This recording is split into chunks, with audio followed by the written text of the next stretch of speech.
What's good, everybody? This is Green Spinach Show, and this is another episode of Math, Science, and Modern Warfare 3, and continuing from the previous episode where we talked about the SN2 reaction. This episode, we will be continuing that idea, and we'll be talking about the SN1 reaction for organic chemistry. And, again, like I said in the first video, as a caveat to this, I am about 3 years, almost 3 years rusty on this material. I was a chem major in college, but then I really started hating labs, and I found like I was kind of acting like a computer, just reading and doing stuff and then recording it. So I decided to change it to math. Now, I do feel I'm still qualified to talk about this, at least in this setting. Without, I guess that's all we need for that. So let's go. Now, the SN1 reaction there are three main steps to the SN1 reaction, and because there are three main steps, that means that there are two distinct intermediates in this reaction, right? And the first step is the slow step, and because of this, it's the rate determining step. And I'll explain to you later how this first step is highly endothermic and has a high energy of activation.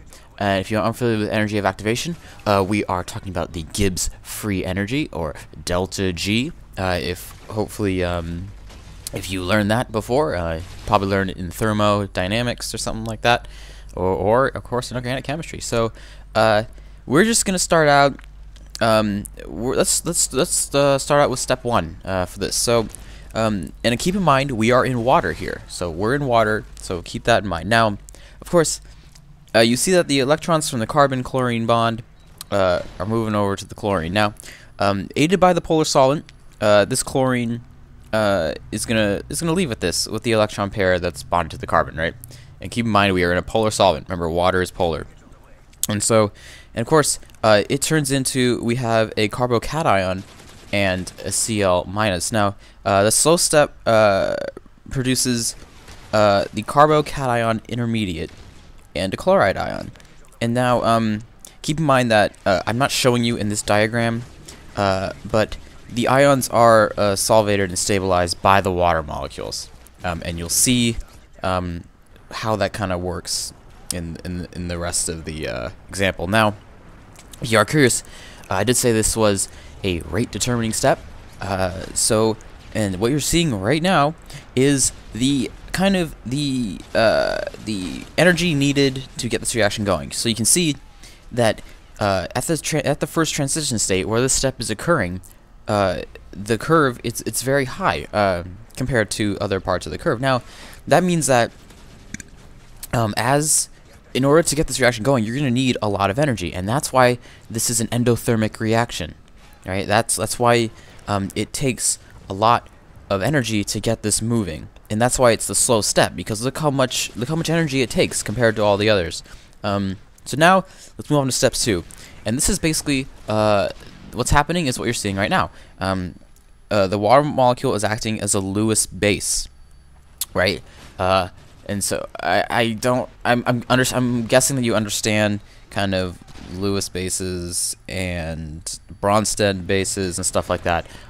If not, please Google it. They are very simple to understand.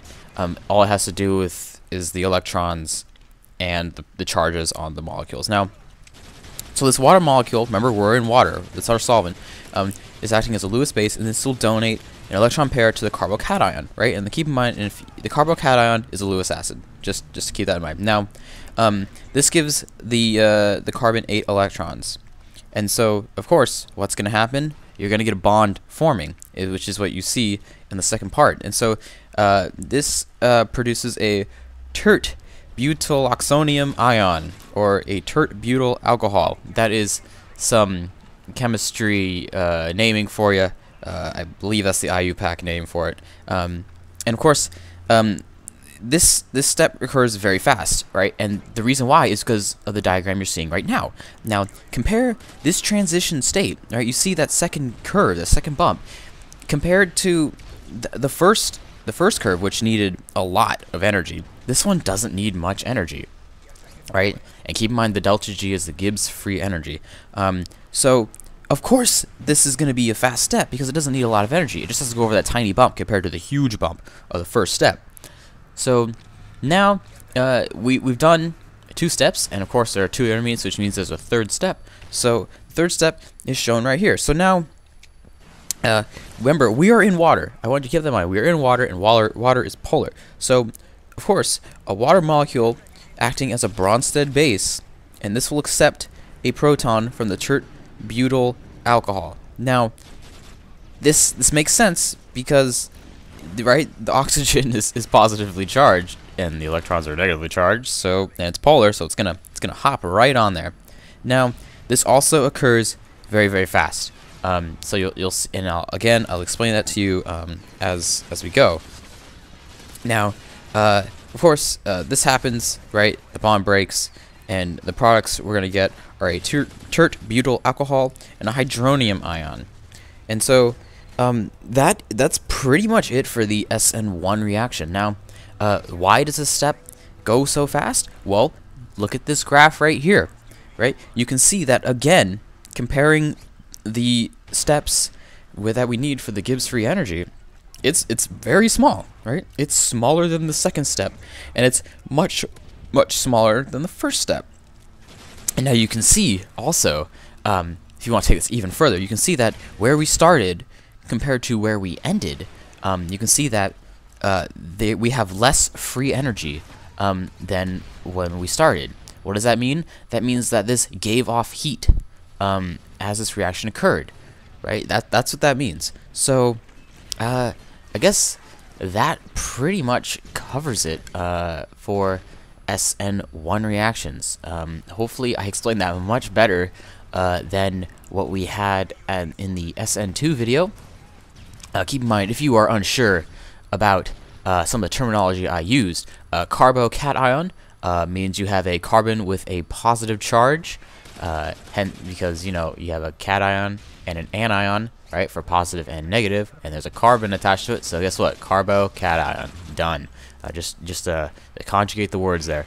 Now, I did talk a lot about the Gibbs free energy stuff.